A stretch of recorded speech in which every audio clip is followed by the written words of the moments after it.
Pencil తయారీదారు పెన్సిల్ను బాక్స్లో పెట్టే ముందు 5 విషయాలు చెప్తాడు. 1, నీవు నీ తప్పుల్ని సరిదిద్దుకోలేవు. 2, నీవు పదునుపరచబడతావు, అది బాధ కలిగించవచ్చు కానీ అది నిన్ను పదునుగా మెరుగుగా చేస్తుంది. 3, బయట ఉన్న దానికన్నా నీ లోపల ఉన్నది ముఖ్యమైనది. 4, నీవు ఎక్కడికి వెళ్ళినా ఒక గుర్తు వేసేలాగా ఒక ముద్ర నుంచుతావు. 5, నిన్ను ఒక చేయి నడిపించాలి, ఆ చేయికి నువ్వు లోబడాలి. మన జీవితం కూడా అలా కాదా? జీవితంలో శ్రమలు, కష్టాలు మనల్ని పదునుగా చేస్తాయి. అది బాధగా ఉండినా మనలను బలమైన వారిగా మారుస్తుంది. మన బయట రూపం కంటే మన హృదయం ముఖ్యమైనది. దేవుడు మన హృదయాన్ని చూస్తున్నాడు.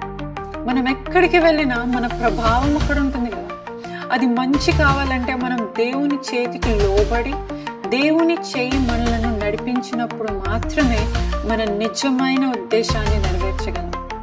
యెషయా 64వ అధ్యాయం 8వ వచనంలో ఇలా ఉంది, యెహోవా నీవు మాకు తండ్రివి, మేము జిగటం మనము, నీవు మాకు కుమ్మరి వాడవు, మేమందరము నీ చేతి పని అయి ఉన్నాం.